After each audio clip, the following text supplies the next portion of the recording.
మన Chiranjeevi vascular and multi speciality hospital దేశంలోనే best vascular and endovascular facilities and all multi speciality care.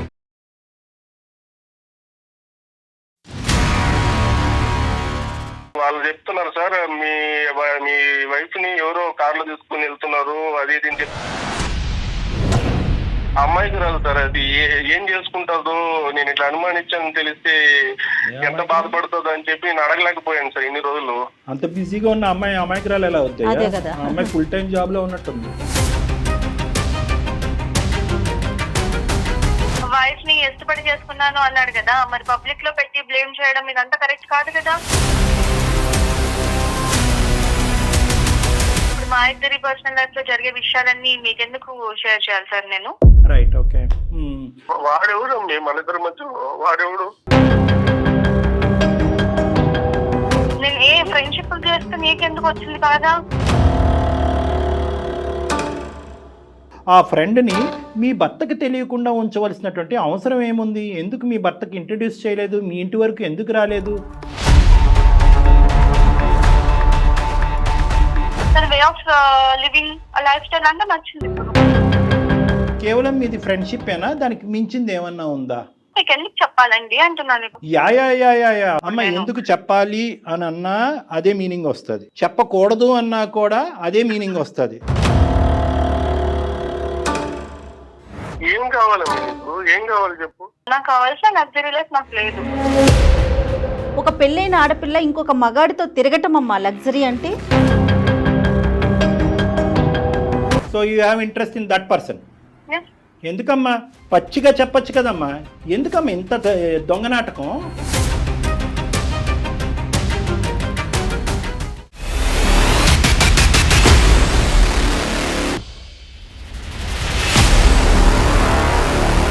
అందమైన జీవితం కార్యక్రమానికి స్వాగతం. నమస్తే కళ్యాణ్ గారు. నమస్తే జగర్. వినోద్ అనే ఒక పర్సన్ మనకి మెయిల్ చేశారండి. పెళ్ళైపోయింది, సుఖంగా వెళ్ళిపోతుంది జీవితం, మళ్ళీ బయట అమ్మాయి కూడా కాదటండి, చుట్టాలు. ఏం జరిగిందో అర్థం కావట్లా. నాకు చాలా ఇష్టం అండి నా భార్య అంటే, కానీ నా వల్ల కావట్లేదు, నేను యాక్సెప్ట్ చేయలేకపోతున్నాను, వదిలేయలేకపోతున్నాను, సంథింగ్ ఈజ్ రాంగ్. సరే, ఒకసారి మీతో మాట్లాడిస్తానని చెప్పాను. తప్పకుండా మేడం, ఒకసారి కాల్ చేద్దామండి.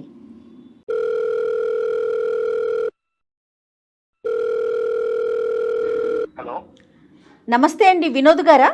ఎవరు? నేను జయానండి, సుమన్ టీవీ అందమైన జీవితం ప్రోగ్రామ్ నుంచి కాల్ చేస్తా ఉన్నాను.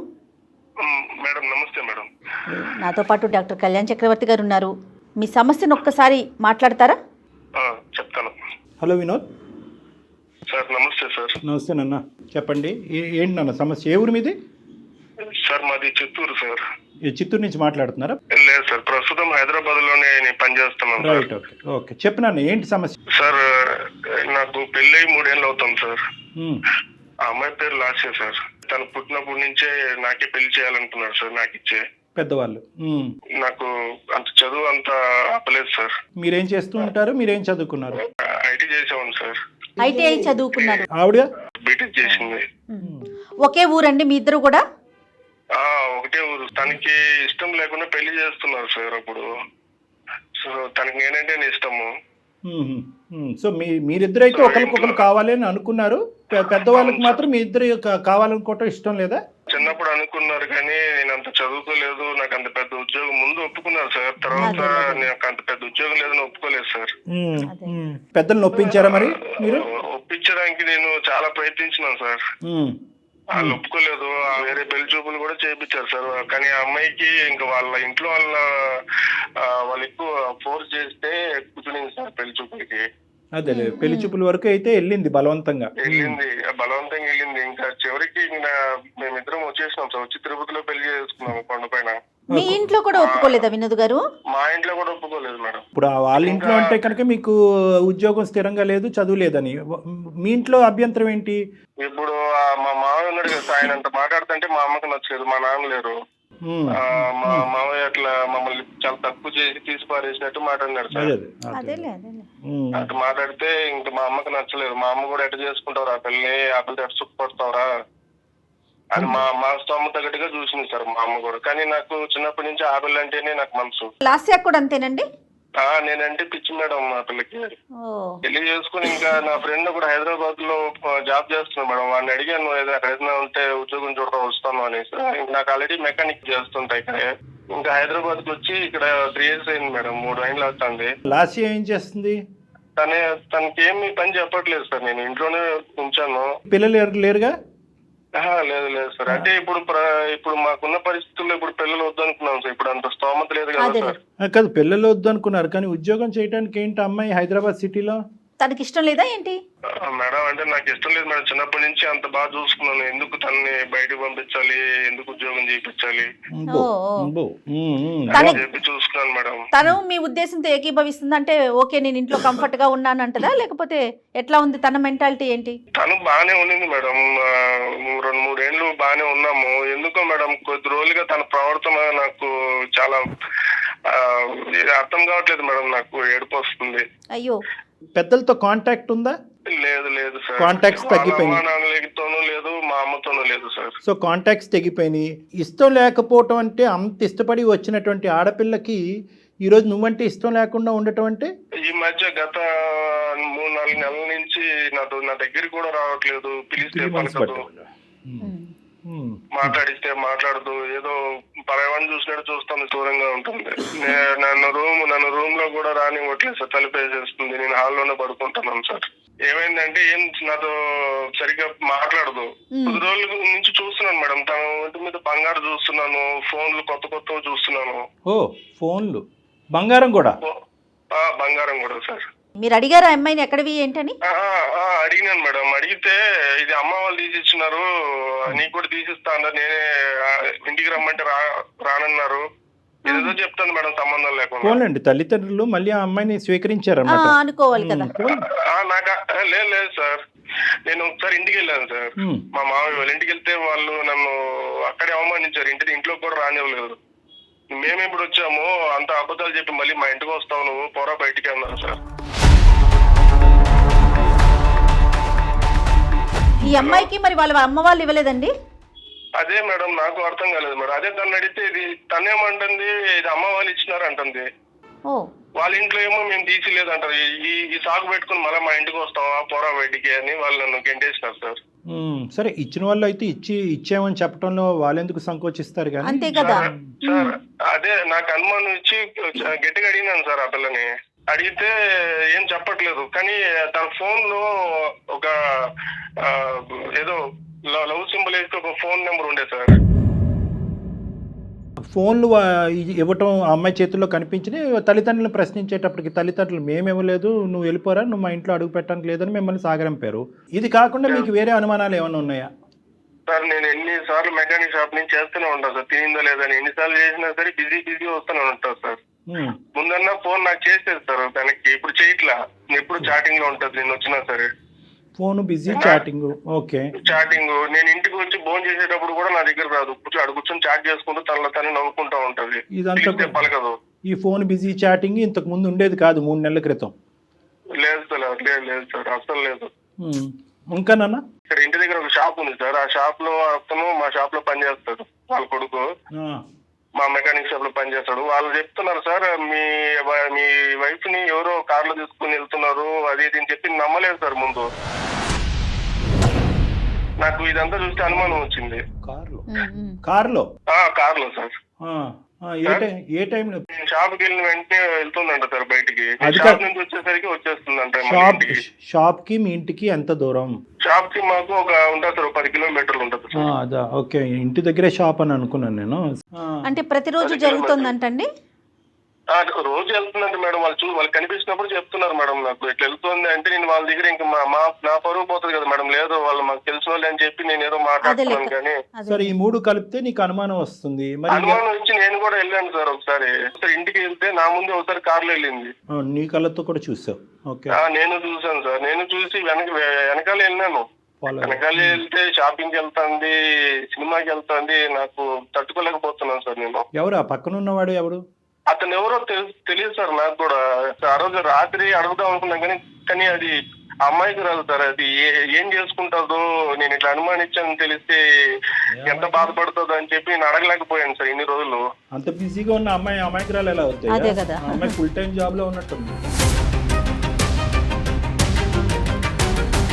చివరికి అడిగేసినా సార్, మనసు చంపుకొని ఏదైతే అయింది అని చెప్పుకొని అడిగితే నీకు తెలియదు, నువ్వు అనుమానిస్తున్నావు అని చెప్పి తిరిగి నన్నే అంటాను సార్. నీదే అనుమానం అంటుందా? నేను నా కల్లారా నేను చూసాను అంటుంటే కూడా నమ్మట్లేదు సార్. లేదు నువ్వు ఎవరినో చూసినావు, నేను ఒక్కటే వెళ్ళాను, ఎవరితో వెళ్ళలేదు అని ఇలా నాతో వాగ్వాదాలు పెడతాను సార్. ఆ స్మార్ట్ ఫోన్లు ఏవో ఉన్నాయి కదా, ఒక 2-3 ఫోటోలు వీడియోలు తీయలేకపోయావు కార్ నెంబరు మాల్లో అక్కడ తిరుగుతున్నప్పుడు? సార్ వాళ్ళని చూడగా అసలు నాకు కాళ్ళు చేతులు ఆడట్లేదు సార్. ఆ టైంలో నేను పెట్టుకుంటాను సార్. కానీ మీరు చెప్తున్నదంతా నిజమని మేము ఎలా నమ్మాలి అని అంటున్నాం వినోద్. తనే చెప్తాను సార్. తర్వాత నేను అడిగే కొద్ది అవును నా ఫ్రెండ్ అని చెప్పింది సార్. తనే ఒప్పుకుంది. ఫ్రెండ్ అందా? ఒప్పుకుంది. నేను చాలా రోజులుగా అడిగితే అవును అని చెప్పి నాకే చెప్పేసరికి నేను ఏం చేయాలో అర్థం కావట్లేదు సార్. ఇట్లా మా అమ్మ వాళ్ళ దగ్గరికి పోలేను, ఇట్లా వాళ్ళ అమ్మ నాన్నని అడగలేను. ఫ్రెండ్ అయితే దానికంటూ ఒక లిమిటేషన్ లేదా, ఒక గీత ఉంటుంది కదా. అంటే ఫ్రెండ్లు ఉండటం తప్పలేదు, వాళ్ళతో వెళ్ళటం తప్పలేదు. అది కానీ నువ్వు లేనప్పుడు ప్రత్యేకించి ఎందుకు వెళ్ళాలి? నీకు తెలియకుండా సీక్రెటివ్ ఈ కథను ఎందుకు నడిపించాలి? దాన్ని ఫ్రెండ్షిప్ అని ఎలా అంటాం మనం? నేను అది ఆ మాట అంటే నువ్వు అనుమానిస్తున్నావు, నేను అట్లాంటి తప్పు చేసే అమ్మాయిని కాదు. సో దానికి మించి ఫ్రెండ్షిప్ కి మించి ఏం పెద్ద వాళ్ళిద్దరి మధ్యన జరగలేదు అని అందా ఆ అబ్బాయికి తనకి? అంటుంది సార్, అంటుంది. కానీ ఇప్పుడు నాకుంటది కదా సార్, నా భయాలు నాకు ఉంటది కదా సార్. నాకేడ దూరం ఓకే, నీకు దూరం అయిపోద్దని ఇన్సెక్యూరిటీ ఉంటుంది. ఈ అబ్బాయి ఎవరు తెలియట్లేదు, తను ఎవరో నాకు కూడా తెలియదు. అడుగుతా అంటే చెప్పట్లేదు సార్. మరి ఏమంటావు ఇప్పుడు? తనతో మాట్లాడి ఎవరు ఆ అబ్బాయి అనేది మనం తెలుసుకోవాలా? నీ ఉద్దేశం ఏంటన్నా? దేని గురించి మాకు చేసావు? సార్ నేను చాలా సార్లు ప్రయత్నించినా సార్. ఎన్ని రోజులు భయపడింది, తను ఏమైనా చేసేసుకుంటాదేమో అని భయపడినాను సార్. చివరికి అడిగితే నీకు నా మీద నమ్మకం లేదా అని చెప్పి నన్నే. అయ్యో బాధపడకండి వినోద్. లేదులే వినోద్, అడుగుదాం. మన ప్రయత్నం మనం చేద్దాం. సర్లే, ఒంట్లో ఉంటానన్నా కూడా ఇష్టమో తను అలా ఉండమని చెప్పాను సార్ నేను. సర్లే తనకు బోర్ కొట్టింది, ఉదయం నుంచి సాయంకాలం వరకు కూర్చొని ఇంకా బయటకు వెళ్ళింది. అలా ఇలాంటి అమ్మాయిని ఎక్కించుకోవడానికి చాలా మంది ఉంటారు కారులో వచ్చి. ఒకసారి మరి మాట్లాడదాం కళ్యాణ్ గారు. అమ్మాయితో మాట్లాడితే తన ఉద్దేశం ఏంటి, తినే తప్పుగా అర్థం చేసుకుంటున్నాడా లేదా ఏం జరుగుతోంది అనేది మనం తెలుసుకోవచ్చు. మీరు అన్నట్లుగా వినోద్, మీరైతే దేనికైనా సిద్ధంగా ఉండండి. ఒకసారి మరి తనకి నువ్వే కలుపు ఫోన్. ఒకసారి చేయండి. చూద్దాం సార్, మీరు అమ్మాయితో మాట్లాడితే మీకు ఒక ఐడియా ఫామ్ అవుతుంది కదా. హలో హలో హలో హలో తిన్నావా? ఇందాకే చేసావు, మళ్ళీ ఎందుకు చేస్తున్నావు? ఎందుకు అంత కోపం నా మీద? నేను ఏం అడిగినా నిన్ను? పదే ఎందుకు కాల్ చేస్తున్నావు అంటున్నాను. మీ కోపడకమే, నేను చెప్పేది నువ్వు ఎందుకు ఇన్ని రోజుల నుంచి తేడాగా ప్రవర్తిస్తున్నావు? నేను నీకేమైనా అనుమానంగా నేను అనుమానిస్తున్నాను? నేను చెప్పు, నేను అడిగాను తప్ప. ఇన్నిసార్లు కాల్ చేసి సన్మానించడం అని అంటారు కదా, ఏంటి నా మీద ఏంటి డౌటా నీకు ఇన్నిసార్లు కాల్ చేయడానికి? మరి ఎప్పుడు చేసినా బిజీ వస్తానే ఉంటుంది. ఇందుకు ముందన్నా నువ్వు నాకు వెనక్కి చేసేదాన్ని, ఇప్పుడు అది కూడా చేయట్లేదు కదా. నువ్వు నాకు బిజీ ఉంటే ఎవరు కాల్ తీయరు. నీకు నాతో మాట్లాడే ఇష్టం లేదు, నాకు అర్థమైపోయింది.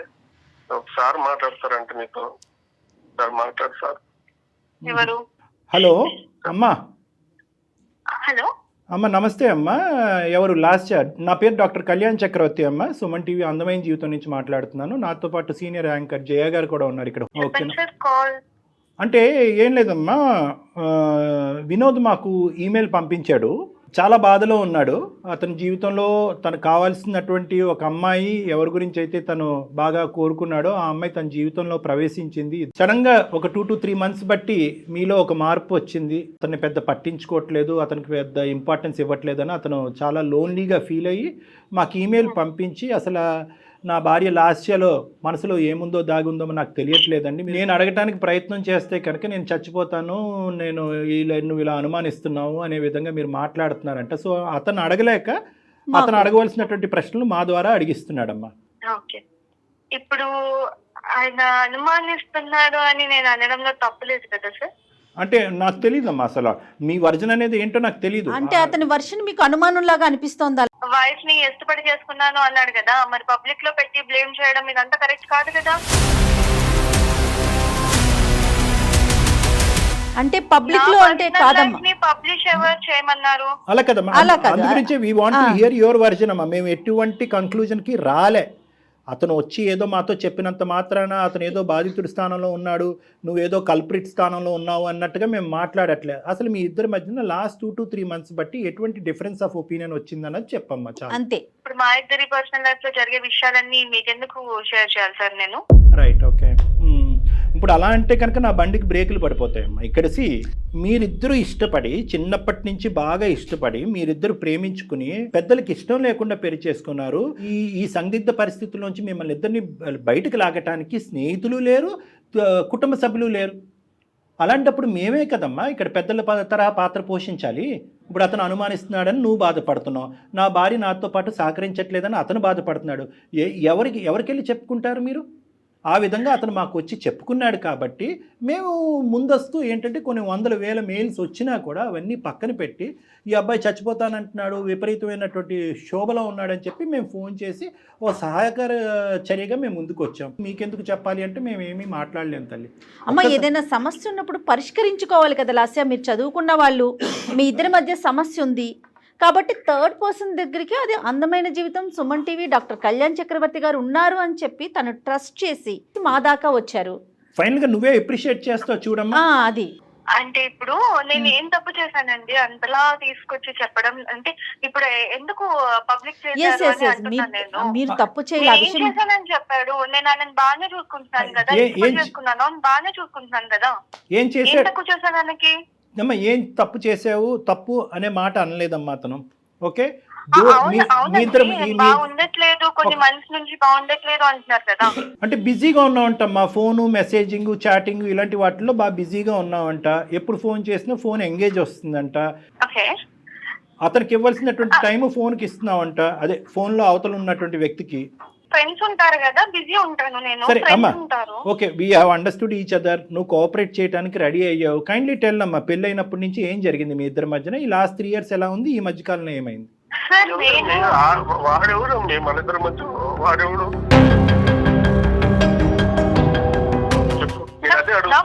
నా ఫ్రెండ్ అంటున్నాను కదా. నేను ఏ ఫ్రెండ్షిప్ చేస్తే నీకెందుకు వచ్చింది బాగా? అరే నేనెవరు? నీ మొగుడిని కాదా? నేను అడగకూడదు, నాకు హక్కు లేదు. నాకు అది కదమ్మా, ఫ్రెండ్ అయితే కనుక మీ హస్బెండ్ కూడా ఫ్రెండ్ చెయ్యమ్మా. ఎవరికి తెలియనటువంటి గోప్యంగా ఉంచే ఫ్రెండ్ ఎందుకు అనుమానాలు దారి తీస్తుంది కదా. సార్ అతనికి నాకు ఎంగేజ్మెంట్ చేద్దాం అనుకున్నాను. సో మేము అవును యా అనుకున్నప్పుడు అదే ఇందాక వినోద్ చెప్పిన పెళ్లి చూపులు అతనితోనేనమ్మా? అవునండి. సో మా పేరెంట్స్ చేయాలనుకున్నారు. అప్పుడు నేను మా మామ మీద నాకు చాలా లవ్ అండ్ కేర్, అఫెక్షన్ చాలా ఉండే అప్పుడు. కాబట్టి నేను అప్పుడు అతను ఓకే చేయలేదు. నేను చెప్పాను నాకు ఆల్రెడీ ఉన్నారు, ఇంకా ఆయన చేసుకుంటాను, so that's why I cannot marry you అని చెప్పినప్పుడు we exchange our numbers. You wanted to continue as friends అమ్మా? Yeah, as a good friend. We thought to continue our friendship. So అలాగే అవును, వీఆర్ కంటిన్యూయింగ్. ఎందుకంటే తనకి నా maturity కానివ్వండి, తనకి నా బిహేవియర్ కానివ్వండి నచ్చింది. అందుకని హి సెడ్ మనం ఫ్రెండ్స్, గుడ్ ఫ్రెండ్స్ గా ఉంటే బాగుంటుంది అన్నారు. So I don't want to hurt him. అందుకని నేను ఒక గుడ్ ఫ్రెండ్ గా ఉంటున్నాను తనతో. దాంట్లో బిజీగా ఉండడంలో తప్పేముంది? ఇప్పుడు కాదు కదా, ఇంకా అవ్వలేదమ్మా. సో ఆ ఫ్రెండ్షిప్ ఎలాగా కంటిన్యూ అయిందమ్మా? ఈ 3 years పాటు మీ మ్యారేజ్ అయిన తర్వాత కూడా కంటిన్యూ అయిందా? అవునండి, అవుతుంది. ఎందుకు మరి 3 years అంటే కనుక 3 into 365 days, ఈ 3 into 366 రోజుల పాటు నీకు పరిచయం అయినటువంటి పెళ్లి చూపుల్లో పరిచయం అయినటువంటి ఆ ఫ్రెండ్ని మీ భర్తకి తెలియకుండా ఉంచవలసినటువంటి అవసరం ఏముంది? ఎందుకు మీ భర్తకి ఇంట్రడ్యూస్ చేయలేదు? మీ ఇంటి వరకు ఎందుకు రాలేదు? అది నా పర్సనల్ లైఫ్ కదండి. పర్సనల్ లైఫ్ ఏనమ్మా, కాదనట్లేదు. కానీ పర్సనల్ ఏంటి? ఇంత ప్రేమించుకుని పెద్దల్ని కాదనుకుని ముందుకు వచ్చినటువంటి మీ ఇద్దరు పర్సనల్ ఏంటమ్మా? ఇది ఇంటర్ పర్సనల్ అవ్వాలి. నేనప్పుడు తను ఇష్టపడ్డప్పుడు అవును ఇష్టపడ్డాను, I like him, that's why I got married with. కానీ నా లైఫ్ ఎలా ఉండాలి, ఎలా డిజైన్ చేసుకోవాలి అప్పుడు నాకు తెలీదు. అప్పుడు నాకు తను నచ్చారు కాబట్టి అలా అనుకున్నాను. కానీ నాకు వాట్ ఈస్ వాట్ అని చెప్పేసి అర్థమవుతుంది ఇప్పుడు తనతో ఫ్రెండ్షిప్ చేసి. ఇప్పుడు కొత్త ఫ్రెండ్ మీకు నేర్పిస్తున్నాడని అనేది నాకు తనతో ఫ్రెండ్షిప్ వల్ల అర్థమైంది. అందుకని నాకు ఫ్రెండ్షిప్ ఇంపార్టెంట్ అయిపోయింది. ఫ్రెండ్ కి మ్యారేజ్ అయ్యిందండి? సారీ, నీ ఫ్రెండ్ మీ ఫ్రెండ్ కి మ్యారేజ్ అయిందా, పెళ్ళయిందా? అయింది. ఓ Yes. ఆయనకి మ్యారేజ్ అయింది. మరి ఆవిడ మీ ఫ్రెండ్ బెండు తీయట్లేదా? మరి అదేంటమ్మా, ఆవిడకి తెలుసా? తెలీదండి మాకు. ఇప్పుడు మేము బయట ఎంతో మంది ఎన్నో పర్సనల్ ఫ్రెండ్షిప్స్ పెట్టుకుంటారు, అన్ని చెప్పి పెట్టుకుంటారా పబ్లిక్ లో? పబ్లిక్ కాదమ్మా, మాకు చెప్పమంటలేదమ్మా, మొగుడు పిల్లలకి చెప్పుకోమంటున్నావమ్మా. ఇతను మీతో అది పాటు మేము చెప్పుకోవాలనిపిస్తే చెప్పుకుంటాము, మేము ఇలా మెయింటైన్ ఉండాలనుకుంటే ఉంటాము. కానీ ఇక్కడే హైదరాబాద్ లోనే ఉంటారు కాబట్టి నాకు తనతో ఇంకా క్లోజ్నెస్, నాకు తన బిహేవియర్, తన way of living, life style అంటే నచ్చింది. ఇప్పుడు యా అవన్నీ మాకు తెలుస్తున్నాయమ్మా. ఇప్పుడు ఇంత చాటబారుడు మాకు చెప్పక్కర్లేదు, అతని వే ఆఫ్ లైఫ్ ఇవన్నీ కానీ మాకు చెప్పక్కర్లేదు. మరి ఇతని స్థానం ఏంటి, నీ భర్త అయ్యే స్థానం ఏంటమ్మా? What is the problem with him? I don't have any problem with him. నేను తనతో ఉంటున్నాను కదండి. అమ్మ ఇంకొక మాట అడిగేస్తాను నేను, ఓపెన్గా తప్పుగా అనుకోవద్దు. కేవలం మీది ఫ్రెండ్షిప్ ఏనా, దానికి మించింది ఏమన్నా ఉందా?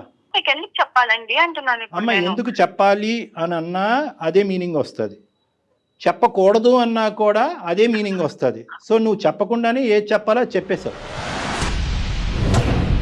అయిపోయింది. ఇప్పుడు చెప్తే ఆయన తెలుసుకొని ఏం చేస్తారు, చెప్పకపోయినా తెలుసుకొని ఏం చేస్తారు? నువ్వేమి చేయలేకపోతే చెప్పవమ్మే, నువ్వు ఎందుకు చెప్పవు? ఇక్కడ నేను మొగున్నప్పుడు ఉన్నాను, నీకోసం అన్ని వదులుకొని వచ్చినాను కదమ్మా. నువ్వు ఉన్నావు, ఏం చేసి పెట్టావు నాకు చెప్పు, ఏం చేసి పెట్టావు నాకు? ఏం కావాలమ్మా నీకు, ఏం కావాలి చెప్పు? నాకు కావాల్సిన లగ్జరీ లైఫ్ నాకు లేదు. అవన్నీ పెళ్లికి ముందు తెలియదా? లగ్జరీ లైఫ్ లేదట. పెళ్లికి ముందు తెలియదు అవన్నీ? నాకు తెలియదు, అప్పుడు నాకు తెలియదు. ఇల్లు వచ్చేటప్పుడు నాకు తెలియదు, ఇప్పుడు తెలుస్తుంది, నాకు బుద్ధి వచ్చింది. సో అందుకని నా లైఫ్ ని నేను ఎంజాయ్ చేస్తున్నా. ఏం మాట్లాడాలమ్మా నీతో?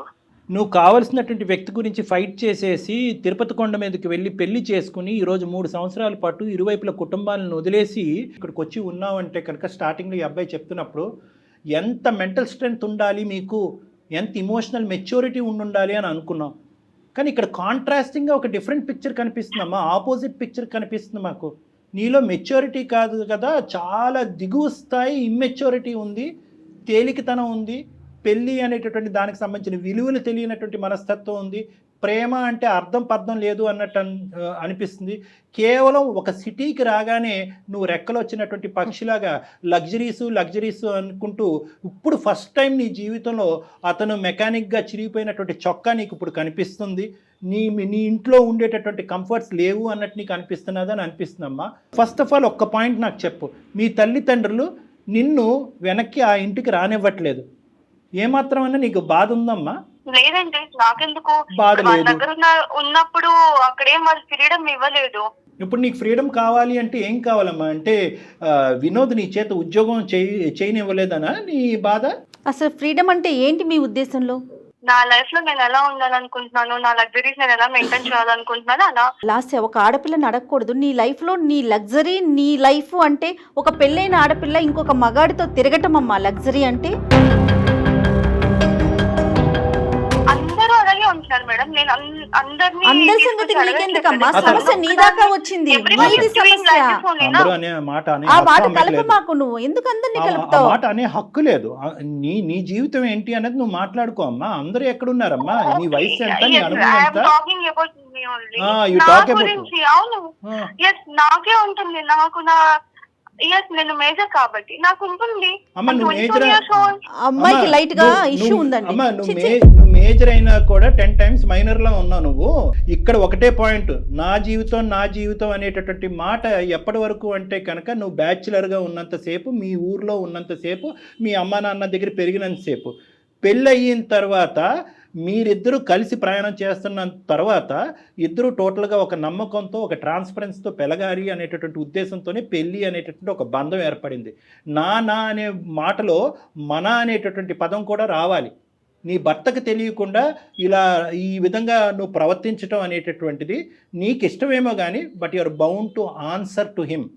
అతనికి సమాధానం చెప్పవలసినటువంటి రైట్ నీకుంది. ఎందుకంటే నువ్వెంతైతే అతను నమ్ముకుని పారిపోయి వచ్చేసావో, అతను కూడా నిన్ను నమ్ముకుని వచ్చేసాడు. నీ తల్లిదండ్రులు ఫస్ట్ నిన్ను ఆపారు, నువ్వు బీటెక్ చదివేవమ్మా, వాడు మెకానిక్ ఐటీఐ మధ్యలో ఆపేశాడు, వద్దు అమ్మ అంటే కనుక నో నాన్న వాడే కావాలి, ఐ వాంట్ హిమ్ అని చెప్పుకుంటూ అతను వెనకతలు తోకలాగా పరిగెట్టుకుని వచ్చావు. అప్పుడే మీ తల్లిదండ్రుల యొక్క మాట విని గుడ్ బై చెప్పి ఉంటే కనుక అతను ఎవడో ఇంకో అమ్మాయిని చేసుకుని హ్యాపీగా ఉండేవాడు. ఈరోజు ఇక్కడ పెద్ద ఫెయిలియర్ ఎవరిదో తెలుసా? నీదే వినోద్. నీ ఫెయిలియర్ ఎక్కడో ఊడిపడినటువంటి ఆడపిల్ల కాదు, అరేంజ్డ్ మ్యారేజ్ కాదు, మీ కుటుంబంలోనే పుట్టి పెరిగినటువంటి ఒక ఆడపిల్ల యొక్క సైకాలజీ మెంటాలిటీ నువ్వు ఆవగింజంతా కూడా అసెస్ చేయలేకపోయావు. నోట్లో వేలు పెట్టుకునే పిల్లోడు కూడా అసెస్ చేస్తాడు, ఈ అమ్మాయికి మెంటల్ మెచ్యూరిటీ లేదు, గాలివాటం, గాలి ఎటువైపు వేస్తే అటువైపు కొట్టుకుపోయేటటువంటి రకం. వాడి పిల్లం వచ్చి ఈ అమ్మాయి జుట్టు పట్టుకుని నేలకేసి కొడుతుంది. ఆ రోజు ఈ అమ్మాయికి తెలిసి వస్తుంది, దిస్ ఈజ్ కామన్, ఇది fair, what is wrong, where is freedom. ఈ ఇంగ్లీష్ టెక్స్ట్ బుక్లో ఉన్న పదాలన్నీ వాడేస్తుంది కదా ఈ అమ్మాయికి సరైనటువంటి పనిష్మెంట్ ఇప్పుడు వరకు తగల. లవ్ మ్యారేజ్ అయినా కూడా పేరెంట్స్ క్షమిస్తారు. అరే ఏముందిలే మన ఆడపిల్ల ఎక్కడో ఎలా ఉందో, మన ఇంట్లో మనిషిని ఇక్కడ చేసుకుంది, పండగకు పిలుద్దాం, పబ్బానికి పిలుద్దాం. 3 years పాటు ఈ అమ్మాయిని ఇప్పటికి కూడా గడప తొక్కనివ్వలేదు అంటే కనుక ఈ అమ్మాయి మొండి వైఖరు. వాళ్ళు మొదటి నుంచే స్టడీ చేసి ఈ రోజు వచ్చినటువంటి అమ్మాయి మళ్ళీ మన ఇంట్లో ఏం పెంట పెడతాది రా బాబు, ఎక్కడుంటే అక్కడే ఉన్నాయి అని చెప్పి ఆ అమ్మాయికి దండం పెట్టి నీ నెత్తిమే పెట్టి వదిలేశారు. ఈ గుడిబండను తెచ్చుకుని నీ నెత్తిమే పెట్టుకున్నాను. సార్ పెళ్లికి ముందు ఇట్లా లేదు కదా సార్, నేనంటే ప్రాణం అనింది, నేనంటేనే ఇష్టపడింది. లేదు, నువ్వెవరితో నన్ను ఉన్నావని నేను వచ్చి చూస్తున్నానా? లేదు కదా. తెలీదు వెనకొచ్చి ఎంక్వైరీ చేస్తున్నాను. అమ్మ కనిపించేటటువంటి వాటి గురించి మాట్లాడదాం అమ్మ. నువ్వు ఫోన్ చేసినప్పుడు అతను ఫోన్ ఎంగేజ్ రాలేదు, నువ్వు మెసేజ్లు పెట్టినప్పుడు అతను తిరిగి మెసేజ్లు పెడుతున్నాడు. ఏ టైం వచ్చినప్పుడు ఎప్పుడు వెళ్ళినా కూడా ఆ మెకానిక్ షెడ్లో స్క్రూలు బిగించుకుంటూ కూర్చున్నాడు. నువ్వేమో వచ్చి కారుల్లో తిరుగుతావు కదా, అతను ఏమన్నా కారుల మీద తిరిగాడా? నీకు ఆల్రెడీ పెళ్ళయింది, అక్కడ అడ్డంగా దొరికేది. ఆల్రెడీ అతనికి పెళ్ళైపోయింది, అతనికి ఒక భార్య ఉంది, మీది ఒక ఫ్రెండ్షిప్, దానికి ఒక గొప్ప పదం. ఈ పదాలు ఎక్కడ దొరుకుతున్నాయో భగవంతుడా, దాన్ని తీసుకొచ్చి పెట్టేసుకున్నావు. దాన్ని ఎక్కడి దాకా తీసుకెళ్తావు? మ్యారేజ్ అనేది ఒక ఆప్షన్ అంతే కదా, పెట్టుకుంటారు కదా. అవునా? ఇప్పుడు నచ్చిన డేస్ ట్రావెల్ చేస్తారు, లేకపోతే వదిలేస్తారు. దానికి ఎందుకు ఇంత? వదిలేమ్మా, మాకు కొత్త నిర్వచనాలు చెప్పొద్దమ్మా, దయచేసి ఈ నిర్వచనాలు మాకు దయచేసి చెప్పొద్దు. Marriage is an option, ABC ఇలాంటివన్నీ మాకు అనవసరం. ఒకటేనమ్మా, కేవలం ఇది ఒక గుట్టుగా ఉన్నంత సేపే ఈ మాట తీరు. ఇదే పంచాయతీ ఓపెన్గా నీ బాయ్ ఫ్రెండ్ వాళ్ళ భార్య వాళ్ళ కుటుంబ సభ్యుల మధ్యన పెడదామా రేపు మధ్యాహ్నం? పెడదామంటే నేను రెడీ. ఇప్పుడు నేను మళ్ళీ చెప్తున్నాను, మా పర్సనల్ లైఫ్ లోకి ఇన్వాల్వ్ అవ్వను అని అంటున్నారు, అవుతున్నారు మీరు. కాదు తప్పదమ్మా, తప్పదు. నువ్వు ఎందుకంటే మాకు నేర్పించేస్తున్నావు, ఇక్కడ ఓనమాలు నేర్పించేస్తున్నావు. మ్యారేజ్ అంటే నిర్వచనం, మ్యారేజ్ ఇస్ అన్ ఆప్షన్. వాళ్ళ వైఫ్ తో అతను హ్యాపీగా లేడేమో, అందుకని నాతో ఫ్రెండ్షిప్ చేస్తున్నాడు అంటుంది. అది ఆ అమ్మాయి చెప్తాదిలేమో నీకు వచ్చి. అమ్మ పిచ్చికి కూడా హద్దు ఉందమ్మా. అమ్మ నువ్వు మాట్లాడేటటువంటి అన్ని పిచ్చి మాటలు, ఇమ్మెచ్యూరిటీతో కూడినటువంటి మాటలు, తెలివితేటలు లేనటువంటి. మరి వాళ్ళ వైఫ్ మరి తిని ఎక్కడికి వెళ్తున్నాడు, ఏం చేస్తున్నాడు, అవన్నీ ఎందుకు చూడట్లేదు కదా. ఇప్పుడు ఏం చూస్తున్నారు కదా, అబ్జర్వ్ చేస్తున్నారు, ఆవిడ అబ్జర్వ్ చేసుకోవట్లేదు కదా. ఇలాంటి వాటికని అమ్మ ఇలాంటి వాటికని మేము సమాధానాలు చెప్పము, ఎందుకంటే కనుక ఆ అమ్మాయి నమ్మకంతో ఉంది కాబట్టి ప్రశ్నించట్లేదు. అసలు ఈ అమ్మాయితో కంటిన్యూ చేయటమే తప్పండి. ఇప్పుడు మాట్లాడిన ఇంతసేపులో ఎక్కడైనా అనిపిస్తోందా ఈ అమ్మాయిలో మనం మార్పు తీసుకురావచ్చు, మీరు కూర్చొని మాట్లాడితే అనే థాట్ మీకు వస్తుందండి? అమ్మా లాస్య, ఎందుకంటే నేను చివరి వరకు వదలనమ్మా, కాబట్టి నా నమ్మకం నాది కాబట్టి ఒక్క ప్రయత్నం చేస్తున్నాను, దయచేసి వినమ్మా. Life is a very big ocean అమ్మా. ఈరోజు నువ్వు నిలబడినటువంటి ఎక్కడైతే నువ్వు నిలబడ్డావో, ఏవైతే ఆలోచిస్తున్నావో, ఏవైతే అనుభవిస్తున్నావో, ఇవన్నీ కూడా ఊహాజనకం. మనకి ఏదన్నా శిక్ష పడేటటువంటి పరిస్థితి వచ్చేంత వరకు ఇవి నిలబడతాయి. నువ్వు ఇంకా ఊహించుకోవట్లేదు. నీలో ఉన్నటువంటి ప్రధానమైనటువంటి లోపం ఏంటంటే పరిణామాల గురించి ఆలోచించట్లేదు తల్లి. నువ్వు నాకు నీ మీద కోపం రావట్లేదు, జాలేస్తుంది. మీ ఆయన్ని చూస్తే ఇంకా జాలేస్తుంది. ఈ కొత్తగా కనిపించినటువంటి వ్యక్తి నీకు దేవుళ్ళలా కనిపిస్తున్నాడు. ఒక కొత్త స్వర్గాన్ని అనుభవించేయాలి, ఈ స్వర్గం ఎల్లకాలం నిలిచిపోతుంది అని అనుకుంటున్నావు. ఈ స్వర్గం ఎల్లకాలం నిలవదు అని ఒక్క మాట చెప్పాలి అని అనుకుంటున్నాను. నీకు ఈ సోకాల్డ్ స్వర్గం ఏదైతే నువ్వు ఆ అబ్బాయితో పాటు నువ్వు అనిపిస్తున్నావో ఇది ఎల్లకాలం నిలబడదు. ఆ అమ్మాయికి తెలిసి వస్తే కనుక వాళ్ళిద్దరి మధ్యలో ఎన్ని గొడవలు ఉన్నా కూడా అది నీకు అనవసరం. మీ ఇద్దరిని రోడ్డుకి ఈడ్చేటటువంటి పరిస్థితి వస్తుంది. ఇప్పటికి కూడా భగవంతుడు నీకు ఒక అవకాశం ఇచ్చాడు అందమైన జీవితం ద్వారా. అమ్మ అటువంటి శిక్ష పడకముందే నిన్ను నువ్వు నిలవరించుకో అనేటటువంటి అవకాశం మేము ఈ రోజు నీకు చెప్తున్నాం. మీరు అన్నట్టు లైఫ్ ఇస్ అది బిగ్ ఓషన్, ఎప్పుడు ఉంటామో ఎప్పుడు పోతామో తెలియదు కదా సార్. అందుకని చెప్పు, నా మాట ఒక్కసారి వినమ్మా. ఇప్పుడు నాకంటూ ఎవరు లేరు, నువ్వు తప్ప. నీకంటూ ఎవరు లేరు, అదే కదా మేడం, నేను తప్ప. ఇప్పుడు ఒక పెద్దవాళ్ళ పొజిషన్ లో వీళ్ళు సారు మేడం ఒకసారి చెప్తున్నారు. నీకు చివరిగా చెప్తున్నానమ్మా, ఇది నీకు ఇంకా నీ ఇష్టం. ఇంకా నేను చెప్పడం అయితే చెప్పినా నీకు. నేను చాలా పోరాడా నీతో, భరించాను. ఇంకా ఇంకా నేను ఎంతగాని భరించగలనమ్మా. నేను కూడా ఇంకా నాతోడు కూడా కాదమ్మా. నీకు ఇంక నీ ఇష్టం. ఇంకా నాకు ఎగ్జాక్ట్ నేను అనుకున్న లైఫ్ తీసుకొచ్చివ్వగలవా? ఇప్పుడు మనకున్న పరిస్థితులకి నువ్వు కోరుకునేటివన్నీ రావు కదమ్మా. అమ్మా ఇది నువ్వు కోరుకుని వచ్చిందమ్మా, ఇదేం బలంతో పెళ్లి కాదు. ఏం మాట్లాడుతున్నావు నువ్వు? చెప్పాను కదా సార్, నేను తనతో ఉంది, నా ఫ్రీడమ్ నాకు కావాలని ఉందాను అంతే.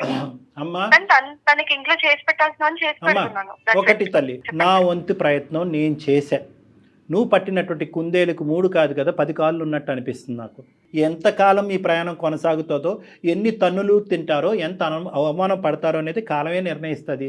అందుగురించే ఎవడైనా ఖాళీగా ఉండొచ్చు, కానీ బాగా చదువుకుని ఒక క్వాలిఫికేషన్ ఉన్నవాడు, నీ స్థాయి క్వాలిఫికేషన్ ఉన్నవాడు ఖాళీగా ఉండకూడదు. ఇందాకటి నుంచి వినోద్కి అదే చెప్తున్నాను. ఏంద్రా అబ్బాయి బీటెక్ అన్నావు, బీటెక్ చదివినటువంటి అమ్మాయి ఇంట్లో పని పాటు ఏమీ లేకుండా ఇంట్లో ఎందుకు కూర్చోపెట్టావంటే, సుఖపడాలి సార్ నన్ను నమ్ముకుని వచ్చింది సార్, సుఖపడాలి సార్ అంటాడు. ఇప్పుడు ఏమొచ్చి ఇంట్లో కూర్చొని చేసే పంచాయతీ ఇది. ఈ అమ్మాయి ఆ సుఖాన్ని, అది అసలైనటువంటి స్వేచ్ఛ, నువ్వు జీర్ణించుకోలేనట్టు స్వేచ్ఛ ఇచ్చావు, దాన్ని నువ్వు అడ్వాంటేజ్ తీసేసుకున్నావు. ఈరోజు నీకు చెప్పేటటువంటి అవకాశం లేదు అని నేను అనుకుంటున్నాను. అయినా కానీ ఎందుకంటే కనుక లాస్య ప్లీజ్ నాన్న, బంగారు తల్లి మేము తల్లిదండ్రులు లాంటి వాళ్ళం, ప్లీజ్ ఆలోచించమ్మా, అదమ్మా ఇదన్నా అనుకో. అక్కడ మనస్సాక్షి అనేది ఒకటి ఉంటుంది వినోద్కి. అది అంటది, ఒరే ఏంద్ర బాబు పైపైన కడిగి ఇచ్చేస్తున్నారు ఈ ఇస్త్రీ, ఎంగిలి విస్తరిని, మళ్ళీ అందులోనే నిన్ను భోజనం చేయమంటారు, వద్దురా బాబా. అతని మనస్సాక్షి అతన్ని అంటది. కాబట్టి నీలాంటి వ్యక్తితో అనుక్షణం ఇలా కాపాడుకుంటూ ఫోనులు చేస్తూ ఈ మెకానిక్ షెడ్లో ఉన్నంతసేపు ఇక్కడ ఇంట్లో ఏం చేస్తున్నావు అని అనుకుని అతను బ్రతకటం వ్యర్థం. కాబట్టి అందుకే అతను ఇప్పుడు ఒక మాట అన్నాడు. ఏమన్నాడు? ఎంతకాలం నేను మాత్రం భరిస్తాను. వినోద్ ఏం చేద్దాం చెప్పండి. వినోద్ మీ ఒపీనియన్ చెప్పండి. మేడం నేను చెప్పాల్సినంత చెప్పాను మేడం. తనకి ఆయన ఒప్పుకుంటే నేను ఇప్పుడు కూడా సిద్ధమే మేడం. కానీ తను ముందులానే ఉంటానంటే నేను కూడా ఎలా ఉండగలుగుతాను madam? Last and final question Lasya, అన్నీ వదులుకుని పద్ధతిగా జీవించేటటువంటి ఆలోచన నీకుందా? ఈ పిచ్చి పనులన్నీ ఆపేసి అప్పుడే వినోద్ నీతో ప్రయాణం చేస్తాడు, లేదంటే గుడ్ బై అంటానికి రెడీగా ఉన్నాడు. ఏమంటావు? You don't have interest in this marriage or that person? You don't have interest in Vinod? Yes. So you have interest in that person? Yes. ఎందుకమ్మా పచ్చిగా చెప్పచ్చు కదమ్మా, ఎందుకమ్మా ఇంత దొంగ నాటకం? ఫ్రీడమ్ అంటున్నావు, స్వేచ్ఛ అంటున్నావు, జీవితాలు అంటున్నావు. ఎలా మీ ఇద్దరి మధ్యన ఒక పనికిరాని ఒక అక్రమ సంబంధం డెవలప్ అయ్యింది. దాన్ని ఏమొచ్చి ఈ తూతూ మంత్రంగా ఒక పెళ్లితో కవర్ చేసేసి పెళ్లికి ముందే ఉన్నటువంటి పెళ్లి చూపులు కాస్త ఒక అక్రమ సంబంధం కింద బ్యాక్గ్రౌండ్లో కంటిన్యూ అయింది. అంటే మీ పెళ్లి 3 సంవత్సరాలు, మీ యొక్క దొంగ రిలేషన్షిప్కు 4 సంవత్సరాలు. ఇది మాట్లాడకుండా ఏవేవో మాట్లాడుతున్నావు ఏంటి నువ్వు? మీకు మేము చేతులు జోడించి బతిమాలాలా? అమ్మ తల్లిదండ్రులు లాంటి వాళ్ళు మారమ్మా, నీకు పరువు పోతుందమ్మా, కుటుంబం రోడ్డు మీకు వస్తుందమ్మా అని చెప్పి నిన్ను బతిమాలాలా? వద్దమ్మా అయిపోయిందమ్మా. నీకు ఇవ్వాల్సినటువంటి టైం చాలా ఇచ్చాము వినోద్. ఇటువంటి అమ్మాయిని నువ్వు ఆలోచించకుండా, తెలివితేటలు లేకుండా, అసెస్ చేయకుండా పరిగెట్టుకుంటూ వెళ్ళి పెళ్లి చేసేసుకున్నావు. ఇప్పటికైనా మీ ఇద్దరి మధ్యన పిల్ల జల్లా ఎవరు లేరు కాబట్టి, ఎటువంటి బాధ్యత బరువు లేదు కాబట్టి ఇప్పటికైనా సంతోషంగా సుఖంగా గుడ్ బై చెప్పేసి ఆ అమ్మాయికి నీ జీవితం ఏంటి అన్నది నువ్వు బతుకు. ఆ అమ్మాయి కంటే ఇలా వదలటం, ఎక్కడికక్కడ కట్ చేయటం అలవాటే. అక్కడ తల్లిదండ్రులు కట్ చేసింది, ఇప్పుడు నిన్ను కట్ చేసింది, రేపు ఆడి దగ్గరికి వెళ్తుంది, ఆడిని కట్ చేస్తుంది. ఈ అమ్మాయి జంపింగ్ జాకులు అంటారు వీళ్ళని. లాస్య చాలా సంతోషం అమ్మా, ఇంతవరకు మాతో మాట్లాడినందుకు, నీలాంటి ఒక గొప్ప వ్యక్తితో మాట్లాడినందుకు. మధ్యలోనే నేను చెప్పాను డాక్టర్ గారికి ఇది వర్కౌట్ అయ్యే విషయమే కాదని. పాపం ఆయనే లేదు అని మాట్లాడుతూ ఇక్కడ దాకా వచ్చారు. చాలా సంతోషం తల్లి. నీ అభిప్రాయాల్ని, నీ ఒపీనియన్ని పూర్తిగా నీ దగ్గర ఉంచుకో. సమాజం మీద మాత్రం రుద్దమాకమ్మ, ఈ సమాజం మీద మాత్రం ఎట్టి పరిస్థితుల్లో రుద్దకు తల్లి. నమస్తే, పెట్టేసే తల్లి ఫోన్. ఎప్పుడో చెప్పాను కదా, independent women and free bird అని. Bye ma'am. Oh my god, ఆ అమ్మాయి బాగా తగ్గించినట్టున్నాం మనం. మీకు నేను మధ్యలోనే అన్నాను కదా డాక్టర్ గారు, కానీ మీరేమన్నారు, లేదు జయ గారు ఒకసారి మాట్లాడదాం, ఇంకొంచెం మాట్లాడదాం అన్నారు కదా. ఆ అబ్బాయి గురించి మేడం, ఆ అబ్బాయి గురించి మీరు ఆలోచించారు. తను చాలా డిస్టర్బ్డ్ క్యారెక్టర్ అండి. వినో తనకేం చెప్తారో చూడండి కళ్యాణ్ గారు. వినో, ఇప్పుడు నువ్వు హ్యాపీగా ఉండాలి, అర్థమైందా? సార్ నీకు కావలసినటువంటి, ఇందాక నేను స్టార్టింగ్లోనే చెప్పాను, చేదైనటువంటి నిజాలు నీకు వినిపిస్తాయి. ఇది కేవలం ఫ్రెండ్షిప్ కాదు, దానికి మించింది అంటే కనుక ఆ అమ్మాయి అసలు మొండిగా హ్యాపీగా ఒప్పుకుంది. ఇప్పుడు ఏమొచ్చి వెళ్ళిపోతానికి రెడీయా అంటే కనుక హ్యాపీగా వెళ్ళిపోతాను నేను, ఫ్రీ బర్డ్ అంది. ఆ ఫ్రీ బర్డ్ అర్థం అవ్వట్లేదు సార్, ఇది ఇన్ని రోజులు ఇంత దాచిపెట్టిందా సార్? నానా, ఆ ఫ్రీ బర్డ్ ఎగిరి ఎగిరి ఎగిరి మళ్ళీ అది ఎగిరి ఎగిరి ఇంకో పంజరంలో చిక్కుంటది. అది గుర్తుపెట్టుకో, సర్వనాశనం అవుతాయి అటువంటి జీవితాలు. అలాంటివి మా దగ్గర శతకోట్ల ఎగ్జాంపుల్స్ ఉన్నాయి ఇన్ని సంవత్సరాల మా అనుభవంలో. ఇంకొకటి కూడా నేను చెప్తున్నా, నువ్వు హ్యాపీగా ఉండటం అనేది ఎంత ఇంపార్టెంటో, మొండిగా ఉండటం కూడా అనేది అంత ఇంపార్టెంట్.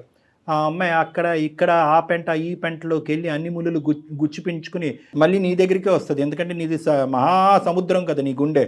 మళ్ళీ తలుపు కొడతాయి, తీరానైనా నేను లోపలికి వస్తా. అక్కడ కూడా ఈ అమ్మాయికి అవకాశం ఇవ్వకుండా ఉండేటటువంటి మొండి ధైర్యం నువ్వు పెంపొందించుకోవాలి. యాజ్ ఆఫ్ నౌ ఆ అమ్మాయి ఫ్రీ బర్డ్ కాదు, నువ్వు ఫ్రీ బర్డ్వి. ఇందాక నేను చెప్పినట్టుగా నా అనేటటువంటి అసలు సిసలైనటువంటి కుటుంబం దగ్గర వెళ్ళిపోయి హైదరాబాద్లో ఒంటరిగా ఉండద్దు. ఏం చేసుకున్నా కూడా నీ కుటుంబంతో పాటు నువ్వు హ్యాపీగా ఉండొచ్చు. ఆ ఇరువైపుల కుటుంబాలకి మొత్తం కథంతా చెప్పు. మళ్ళీ ఏ మొక్కం పెట్టుకుని వెళ్తాం సార్ ఇంటికి? ఏం తప్పు చేసావని నాన్న? నువ్వేం చేయలేదు, నువ్వేం తప్పు చేసావు? నచ్చినటువంటి అమ్మాయితో ప్రయాణం మొదలు పెట్టాలని ముందుకు వచ్చావు, పెద్దలు ఆశీర్వదించలేదు. ఈరోజు మీరిద్దరు ప్రయాణం ముందుకు వెళ్ళుంటే కనుక నీ తప్పే ఉంది ఇక్కడ. ఆ అమ్మాయి మధ్యలోనే గుడ్ బై చెప్పింది. నీకు ఈ టైంలో ప్రధానంగా కావాల్సింది ఒక సపోర్ట్ కావాలి, ఒక ఇమోషనల్ సపోర్ట్ కావాలి. నా అనేటటువంటి ప్రేమించేటటువంటి వాళ్ళు కావాలంటే మీ తల్లిదండ్రులతో కానీ మీ ఫ్యామిలీ మెంబర్స్తో కానీ డాక్టర్ గారు మాట్లాడతారు. మీకు అలాంటి ఇబ్బంది ఏదైనా ఉందంటే ఒక్కసారి కౌన్సిలింగ్ కూర్చుందాం. ఏం డాక్టర్ గారు? అలా కూర్చుందాం. ప్లస్ మీరు లీగల్ అడ్వైస్ కూడా తీసుకోవాలి, ఒక లాయర్ని కలవాలి, ఒక అడ్వకేట్ని కలిసి నెక్స్ట్ స్టెప్ ఏమేయాలి అనేది ఆలోచించాలి. ఈ వేదిక మీద ఇలా చెప్పినటువంటి పరిస్థితులు బహుశా వేళ్ళ మీద లెక్క పెట్టచ్చు. కానీ at the end of the day ఈ రోజు నీకు చేదుగా బాధగా అనిపించేటటువంటి ఈ నిజం భవిష్యత్తులో నీకు చాలా సంతోషాన్ని ఇస్తుంది. ఏమాత్రం కంగారు పడమాకండి, దిగులు పడకండి, ధైర్యంగా ఉండండి. ఒక్కసారిగా కొద్దిగా కష్టంగా ఉంది సార్, కానీ నేను స్ట్రాంగ్ అవుతాం. ఓకే నాన్న, గుడ్ నాన్న, గుడ్ లక్. ధైర్యంతో ఉన్నాం సార్. ఓకే నాన్న. మోరల్ సపోర్ట్ కి డెఫినెట్ గా మేము ఉంటాం ఎప్పుడు కూడా. ఓకే, రైట్ నాన్న, రైట్. తను యాక్సెప్ట్ చేయలేకపోతున్నాడు అంతే. ఆబ్వియస్లీ మేడం, ఇప్పుడు మనం కూడా ఆ అమ్మాయి అంత మొండిగా వాదించిన తర్వాత కూడా మనం కొద్ది గొప్ప అమ్మాయి కౌన్సిల్ చేయడానికి ట్రై చేసింది. ఎందుకు అంటే కనుక ఆ అమ్మాయి భవిష్యత్తు గురించి కాదు, ఈ అబ్బాయి భవిష్యత్తు. అంతే కదా డాక్టర్ గారు. ఇప్పుడు ఇలాంటి వాళ్ళ జీవితాలు ఇక అలా కంటిన్యూ అవటమేనంటారు, ఎక్కడైనా వెనక్కి వస్తారా? నేను చెప్పాను కదా మేడం ఇందాక, పరిణామాలు ఆలోచించకుండా ముందుకు వెళ్ళిపోయేటటువంటి వాళ్ళు శిక్ష పడినప్పుడు రియలైజ్ అయ్యి మళ్ళీ వెంటనే వచ్చేస్తారు. అప్పుడు పడుతుంది, అమ్మాయికి తొందరలో పడుతుంది.